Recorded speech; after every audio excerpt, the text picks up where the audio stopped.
Good afternoon, good morning, or whatever. Thank you for being here.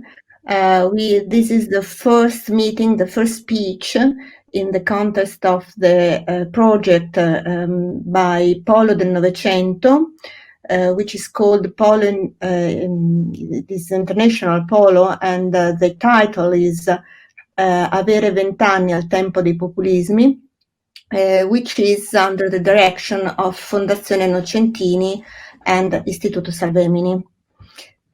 Today we are very pleased to have with us Seth Tobocman, who is an amazing artist from New York and a friend also, and Francesca Paci, who is a very well-known Italian journalist and who is so interested in international issues, and she is also, let me say, a very good journalist and storyteller. So thank you to both of you for being here. Our speech starts from an idea, which is that the political issues and the social issues today could always been touched and analyzed by art and by artists, and in particular by engaged artists like Seth Tobocman. He was one of the founder of World War III Illustrated, an historical magazine who started being out in 1980s. And so, Seth, I would like you to introduce yourself and to show us something about your very, very crowded, let's say, production and activities, being an activist, being an artist, and let me say also a very reflective person. So, Okay. I'm, like a lot of other comic artists, I started out as a comic book reader when I was a kid. I read the mainstream comics, superhero comics, collected Marvel comics, got a little older, read underground comics, went to comic book conventions, met artists, started drawing my own material. And then as I became a teenager, I felt I grew out of it. I stopped being involved with comics. And my first 3 years of college, I had nothing to do with comics. I didn't draw. I studied other things, and I was extremely depressed. And I started drawing comics again. But I wanted a different subject material because the superheroes no longer seemed real to me. The underground comics seemed kind of immature, although they always had adult written on the cover. They actually seemed they ought to have had teenage boy written on the cover, most of them. So I started looking for other subject material, and I was aware of politics and started, and then at that point, I went back to art school part-time with my friend Peter Kuper, who both started to do professional illustration work and started to draw our own comics. And then the Iran hostage crisis took place. And as a college student, I'd known a lot of kids from Iran, and I knew what the issues were and why Iranians would want to seize the American embassy, because the United States had overthrown the first elected government in Iran and instated the Shah. So they were very afraid after the Iranian Revolution that the United States would intervene, so they seized the embassy. But the American press was full of very hysterical material. And I remember walking around in Cleveland Heights, in the neighborhood I grew up in, and going into the supermarket, and people had these huge buttons they were selling, like they were like this big, and they would say "fuck Iran," And I could only think, first of all, most of those people who were buying it hadn't heard of Iran a year before. And secondly, that those are the same people who would have slapped me in the face for using the word fuck when I was a kid. And they were now wearing that button. So I thought, well, if all these other people are allowed to have an opinion, so are we. So we started working on this political comic book called World War III Illustrated, which at first was a very vague production. I mean, Peter and I, our real background was in science fiction art and mainstream comics and a little bit underground comics, and we were experimenting. But it so happened that we were producing an anti-war comic book during the period when Reagan became the president of the United States, and the entire country was going in the opposite direction, was moving to the right. And that meant that we attracted a lot of other people who wanted to have some place to resist this. And so we learned from all those people. And we learned from the environment around us. A lot of our work was about local New York City issues, about homelessness, about police brutality. And I think our work became more sophisticated as different people came into the magazine and we learned from them.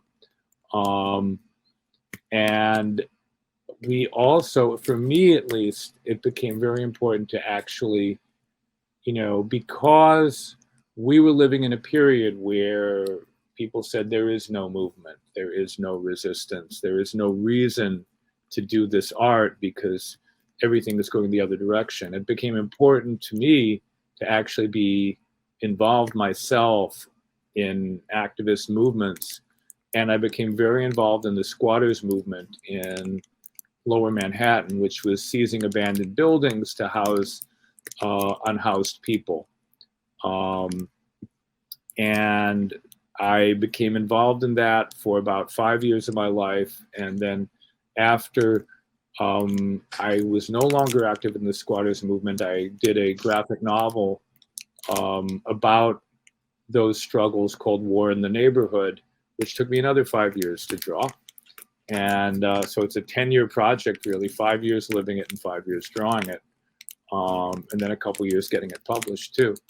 And so that came out. And then we continued to publish World War III Illustrated as an artist-run collective, which is an unusual thing. Like we have a collective editorial board and every single one of those people also draws comics. So we are not in a situation where comic book artists have to satisfy some other group of people to prove we know what we're doing. So it's based on a mutual professional respect by comic book artists. And we're continuing to publish the magazine today. We're coming out with an issue about once a year now.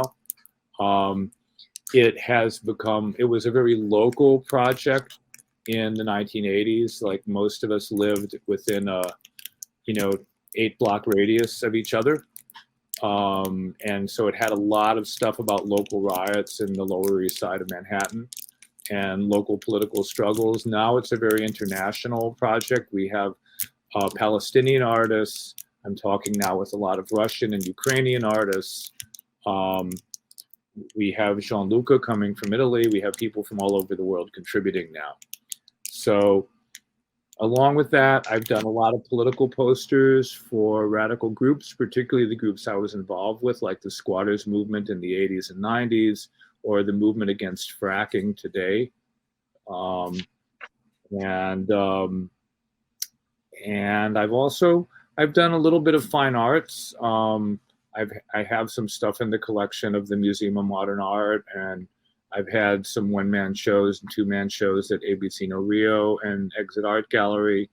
So that about says what I've done. Yes, I know it's not easy to do a summary of your experiences, but thank you for recalling all of them. And also, it is really very interesting noticing that you started somehow together with the rising of populism in a common experience with Reagan. And I may say that while all populists share a common discourse, populism is an extremely heterogeneous political phenomenon. Individual populist actors can be left or right, conservative, progressive, religious, whatever. But almost all populist actors combine populism with one or more other host ideologies. So it's not easy to detach them and to underline, to find out where is the fake, where is the problem with populism. So how can you, how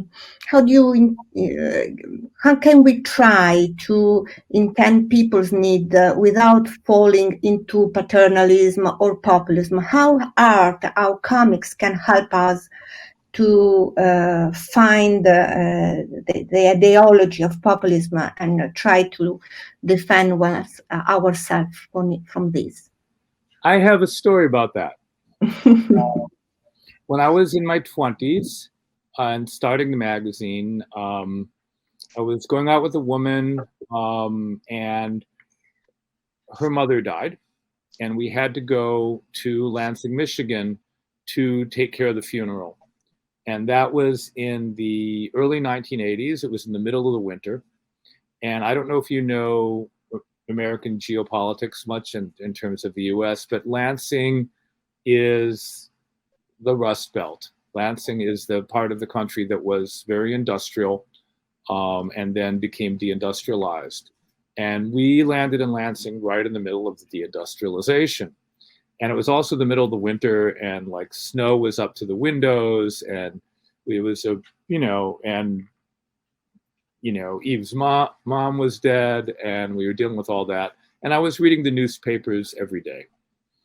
And it was really interesting looking at the newspapers in Lansing, because Lansing is a big union town. And the factories were closing and the unions were fighting that. And I would read through the local newspaper every day.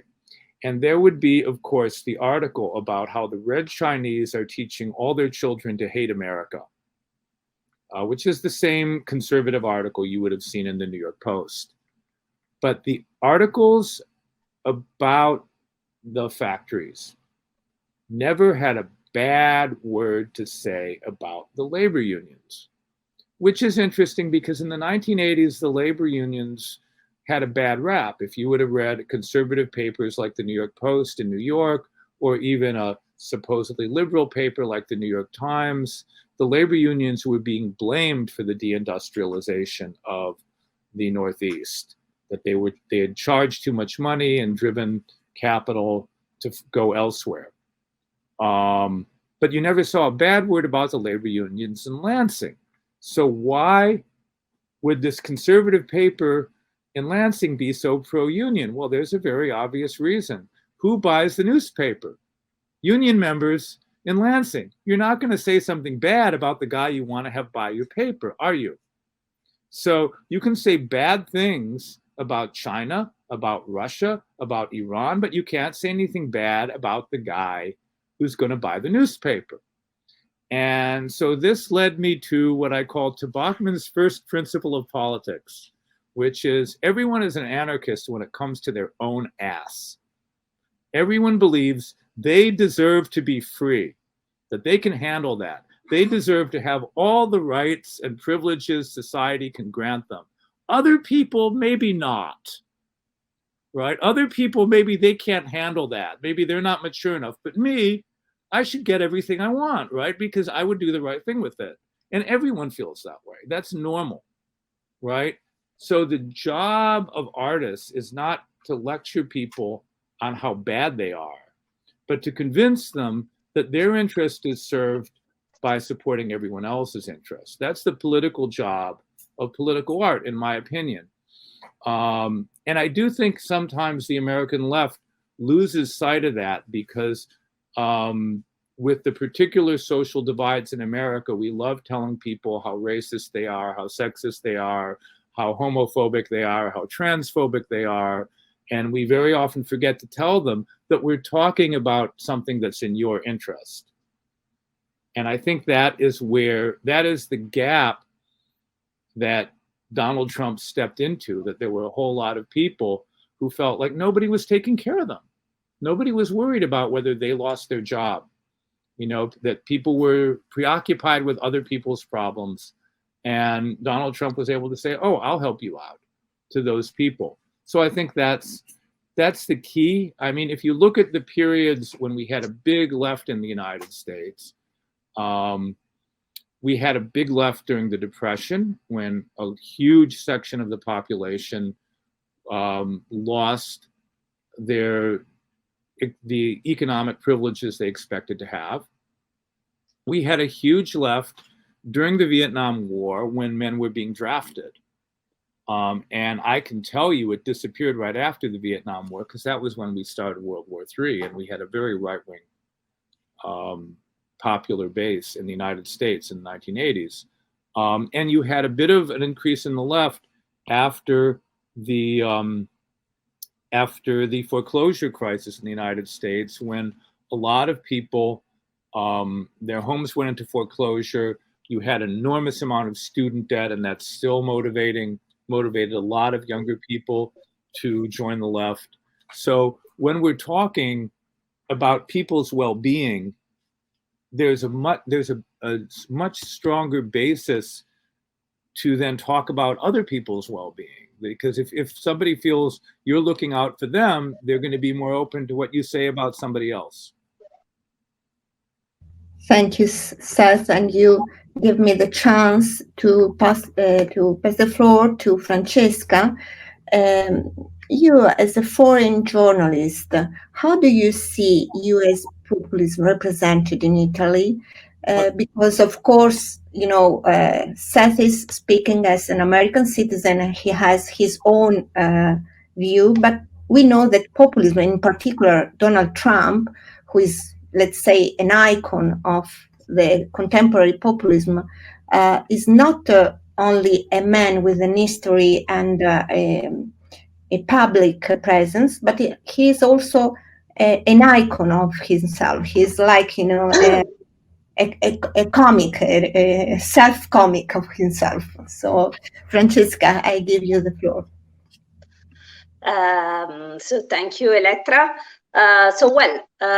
First of all, I would like to say that in Italy too, we have our specific populism. And despite the fact that American populism in the figure of former President Donald Trump is better known because of the international role of the United States as a superpower, still the Italian populism probably comes before.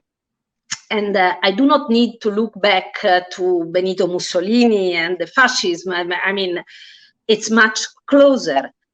When Donald Trump is elected in America, so I'm talking about 2017, Italy at that point already has on its shoulder 10 years of Five Stars movement, 20 years of Northern League, and other 20 years of Silvio Berlusconi, probably the first populist at all.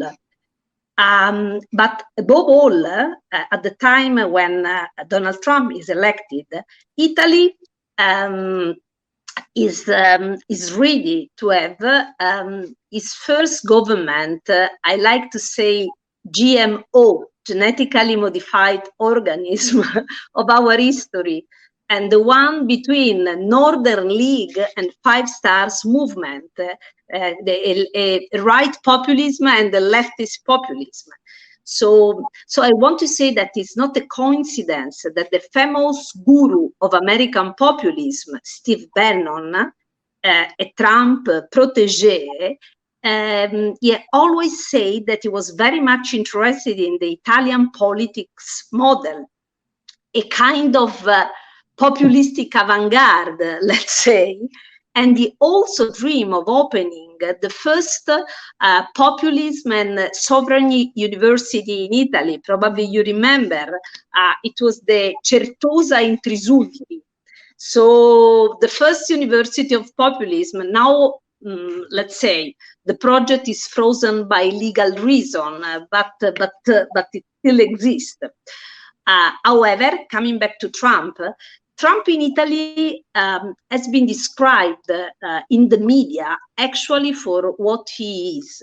I mean, a president who, even before the attempted Capitol Hill coup, he already betrayed the best values of American democratic identity.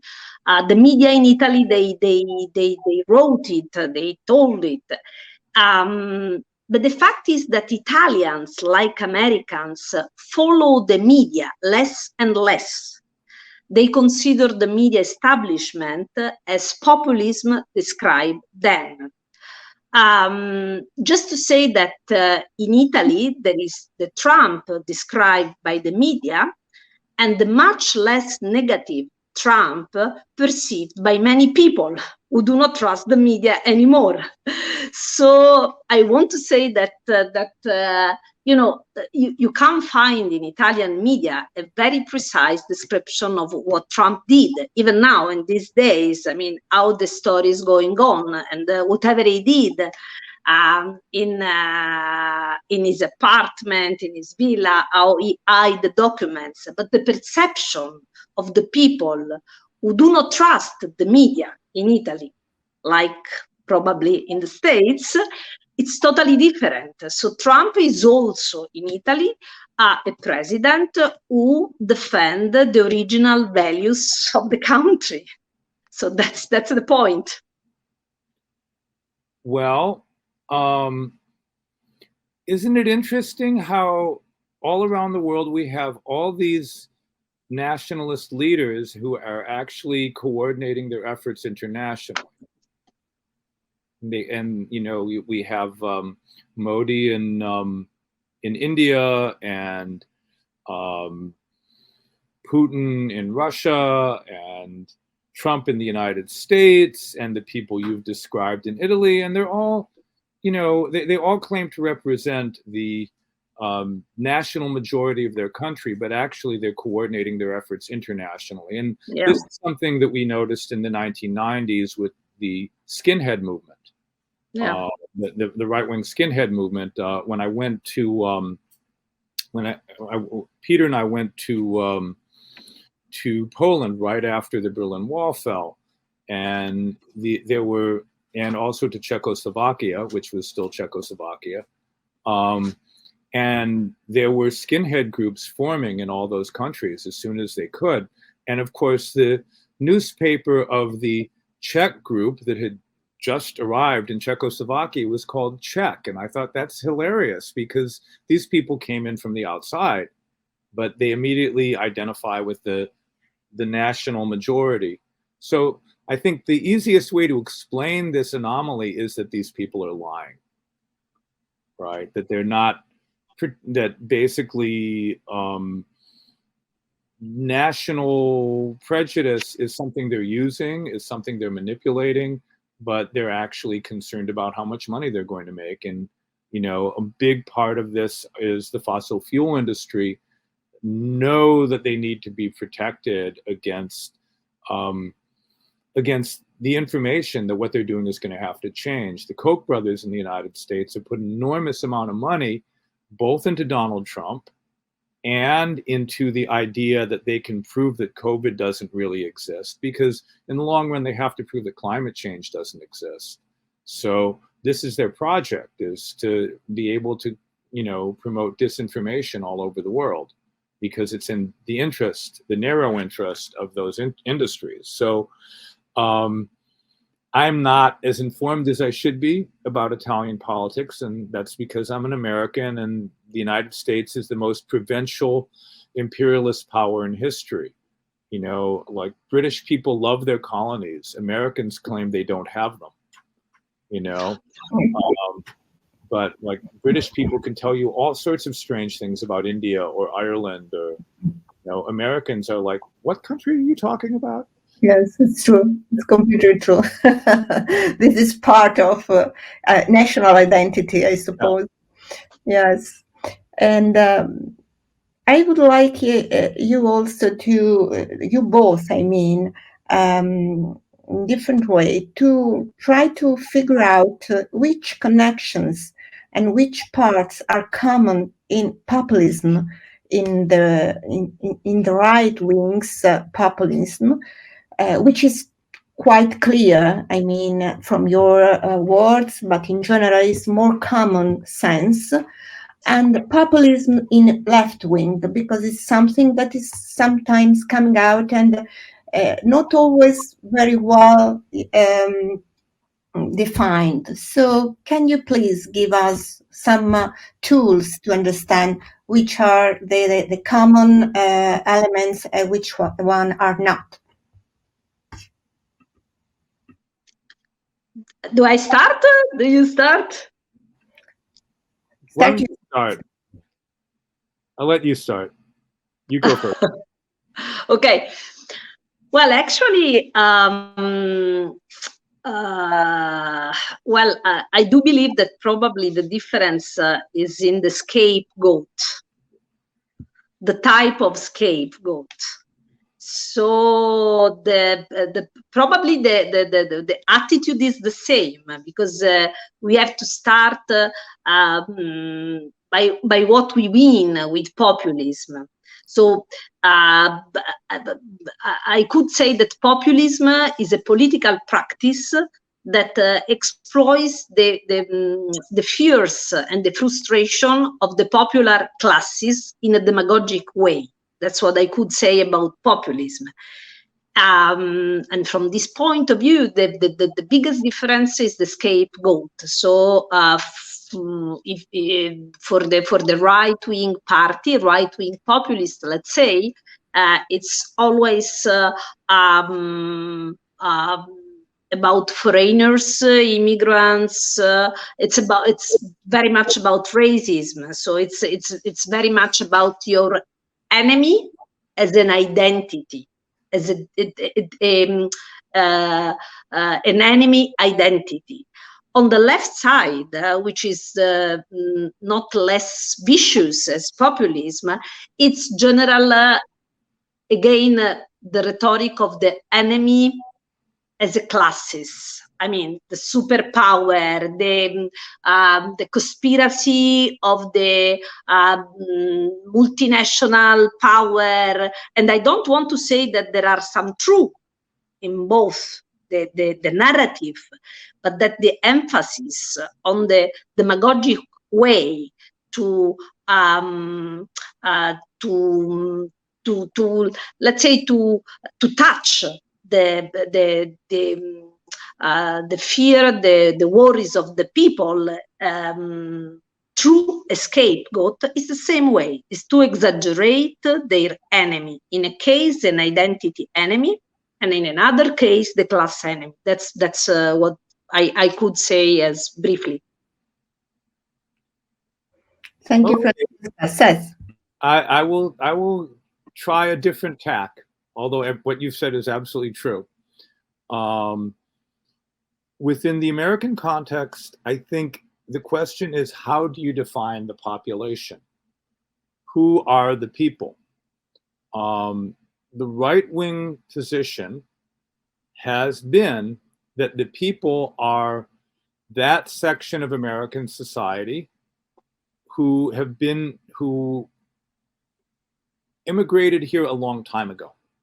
If you look at the early work of Norman Rockwell, when he was working for the conservative paper, the Saturday Evening Post, if you look at even some of the early work of the American regionalist paintings, they're all about this American small town of white farmers who have, their family has been here since the Mayflower.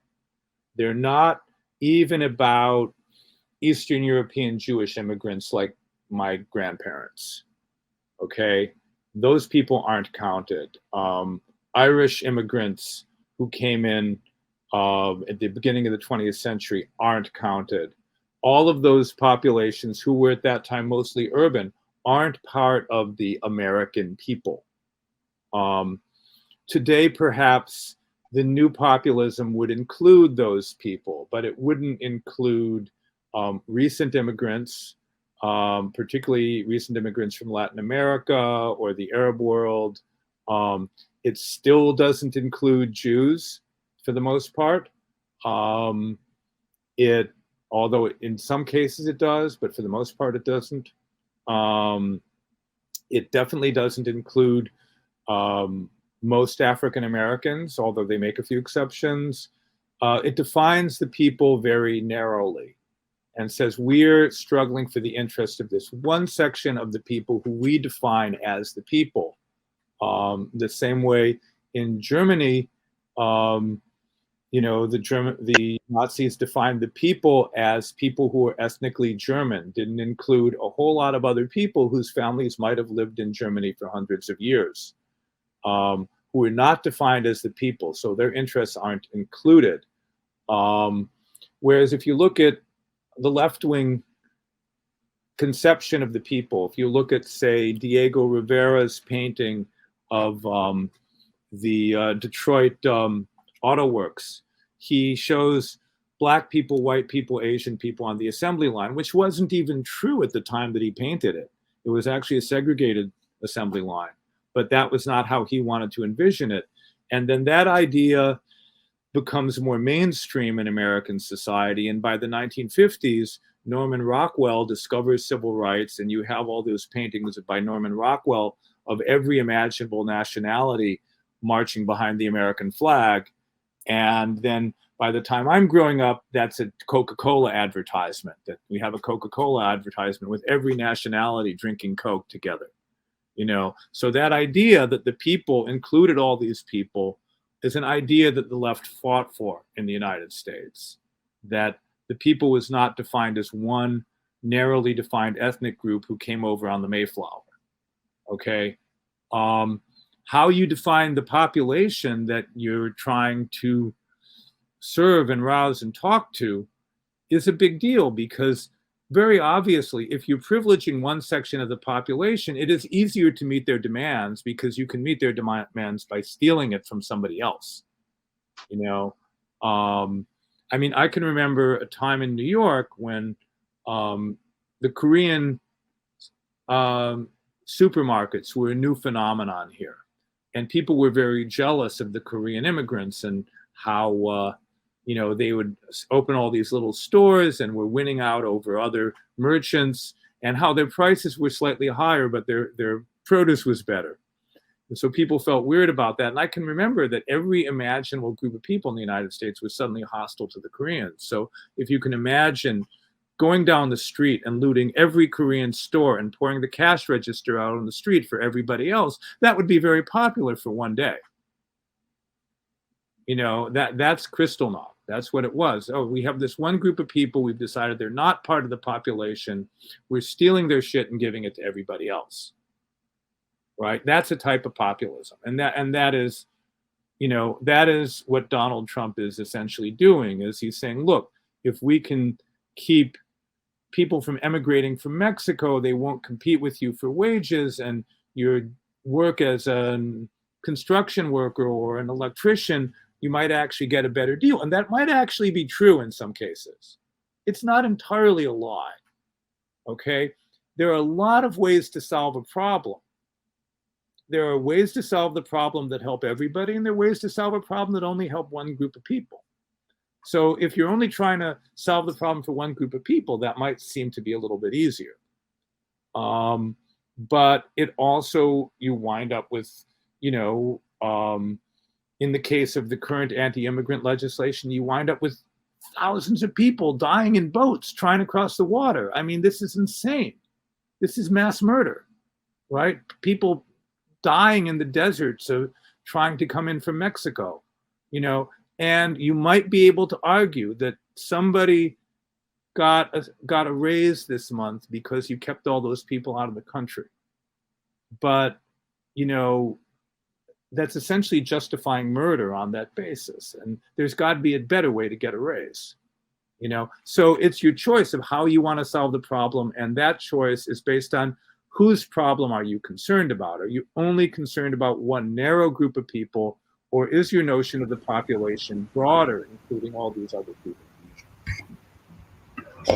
And now we are quite in the end of our meeting, and I would like to ask Francesca about something we have already said before. Seth also told that the word people and populism are obviously children of the same root, but they have different connotations. In the first case, positive, in the second, strongly negative. How to recognize people, and how to identify populism. If you had to give us a handbook, or in any case, an attention list, what would you propose for self-defense, Francesca? I wish I had a decalogue. If I had, probably I would impose it on my 10 years old daughter as a morning prayer, even being an atheist. So unfortunately, I do not have it. But, 2 points. First of all, probably populism is it's a virus that it's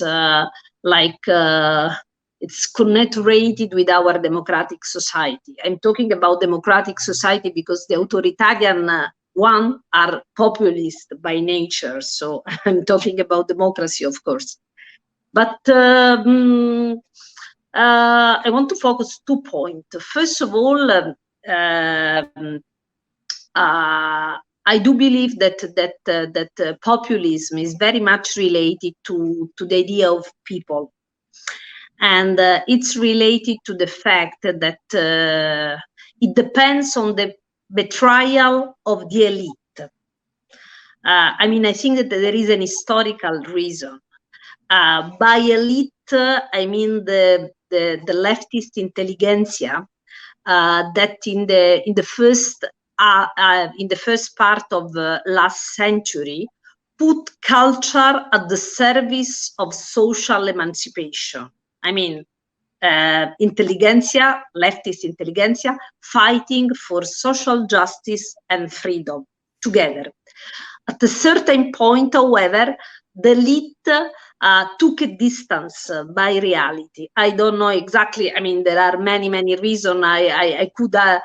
I could explain my point of view, but I think that at that point, populism became somehow the tool of the abandoned people, the rage of the abandoned people, the anger of the abandoned people, and it was fuel for populism. So I think that there is an historical reason, and then I also want to say that there is another reason, and the other reason and the way to divide people by populism is to realize, in my point of view, that I know I can be unpleasant now, but this is what I do believe, is that there is an idealistic way of thinking of people. The idealistic way of the people. We in the Western culture, I mean, we used and we still do it, imagining people as an ideal entity. I mean, the people are not necessarily on the right side of history. They are not, people is not necessarily on the side of women, on the side of racial and gender minority, on the side of social redistribution. Rather, often the people, I mean, the people into the bracket, the people are conservative often, and I mean, and not open-minded at all. I want to mention history of Italy, revolutionaries of the Naples Republic. I mean, immediately after French Revolution, they were murdered by the peasant pushed by the monarchy. So they were the people.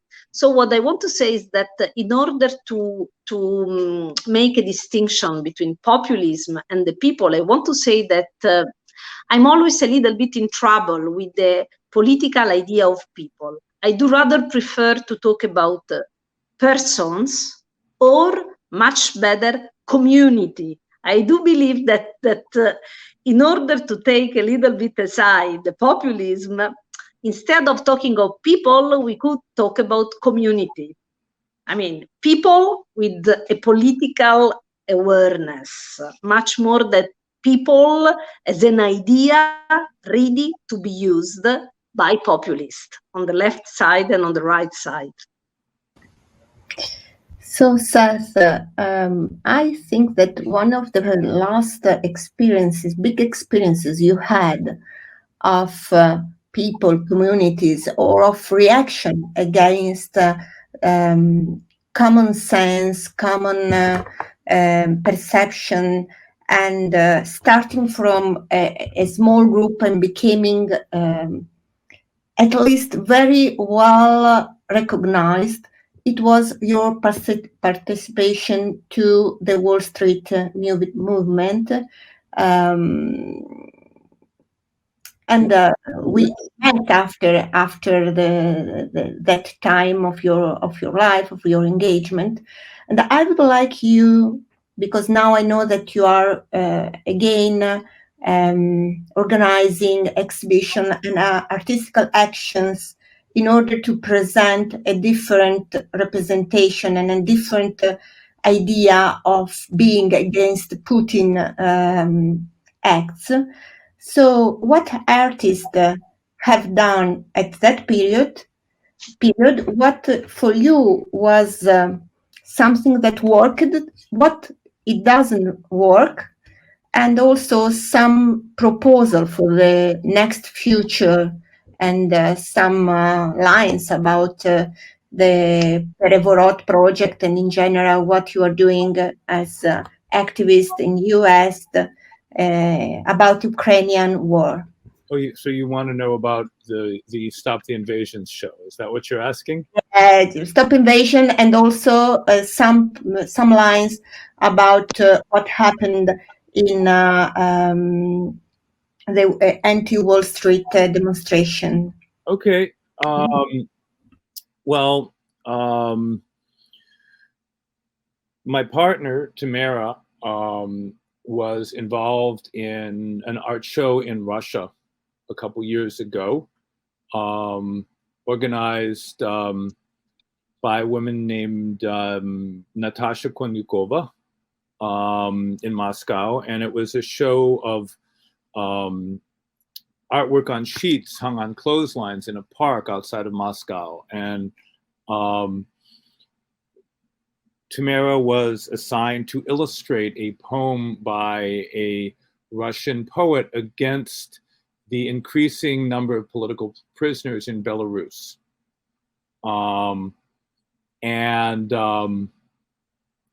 When I saw the pictures of the art show, a lot of the work was feminist, a lot of the work was anti-Putin. It was not per se a political show, but a lot of the work was political. And I said, oh, we should invite these people to work with our magazine. And so we invited Natasha to one of our Zoom meetings for the magazine, which was happening at the height of the pandemic. So everything was on Zoom, which made international work very easy, actually. And she got the idea of organizing an art show called Perevorot, which is a Russian word for revolution, and asked us to participate in the next show she was going to organize. And she gave us like a 1-month deadline. And I said, Natasha, you can't do that. We can't do this deadline. And then the next week, the war with Ukraine started. And I was like, okay, I understand why you were doing everything on a very short schedule. And we started talking, and she talked about how, you know, people were getting long prison sentences just for having a sign that said no war, and how frightened she was. And I said, okay, what can we do here to support your work there? And she said, well, you can take the same show that we're putting on here and put it on there. And so I started talking to people in New York and said, we have a show of anti-war, anti-Putin Russian artists, and we'd like to show it here. And everyone was very excited. I immediately, in one day, I got a confirmation from School of Visual Arts where I work and C-Squat, who were my comrades of, 30 years from the squatters movement. They both said, we want to do the show. And then School of Visual Arts put an announcement of this on their Instagram, that there's a show against the invasion of Ukraine in solidarity with Ukraine, and it's curated by a Russian. Boom, they got all this hostile feedback on social media. They got people calling them, threatening violence. They got very scared. SVA backed out. Hyperallergic wrote an article about the fact that the show was canceled at SVA, and C-Squat saw that. They say, look, we don't want to deal with this either. So the show got canceled in both places, and it was shown in Easton by this crazy old dude called Shalom Newman, who's founded a movement called International Fusionism, and he's got galleries in Prague, in Easton, and in Israel, because he's both an Israeli, a Czech, and an Israeli citizen. So interesting guy, but he had no problem showing it. So we showed it there. And since then, we've been reorganizing it, and we're going to open a show based on that, but with the participation of more Ukrainian artists and with a clearer political line. We're going to be opening that here in New York shortly. So yeah, that was this phenomenon that's happened in America called the right calls cancel culture, and they're right to identify this phenomenon where it's not state repression. Look, nothing bad would have happened to SVA for doing this show, except that some people wouldn't like them. At worst, somebody would break their window, which their insurance already covers, right? But people are afraid of having a bad reputation. They're really afraid of this. And social media makes it very easy to give someone a bad reputation. And so people get scared and they don't do things. And that's a phenomenon that we're struggling with right now, that, we have a complex message that, there are people in Russia who don't approve of this war. Shouldn't we communicate with them? Shouldn't we support them? And that's apparently too complicated for some people to get their heads around. And that's unfortunate, but we're going to go forward with it. Thank you, Seth. I was part of it, so I know exactly what happened, but I really wanted you to tell the story. And I can add from my side that also in Italy we had cancel culture, because the exhibition was proposed and accepted into a very special new festival on Eastern comics, and then they decided just to cancel it because they were afraid of showing this kind. So that they didn't. The fear is so inside people. There is this cultural hegemony, and that the censorship starts from yourself. We don't need any censor. We start from ourselves in censorizing actions. So the purpose is not to reduce politics to culture, but show how culture is necessarily embedded and in culture, and how political action is obliged to conduct itself through culture. And if we all are afraid, nothing changes, and nothing. And we are all hostages of populism. So thank you to both of you. Thank to the people who is working in the without being on the screen, and hope to see you very soon. Thank you too. Thank you.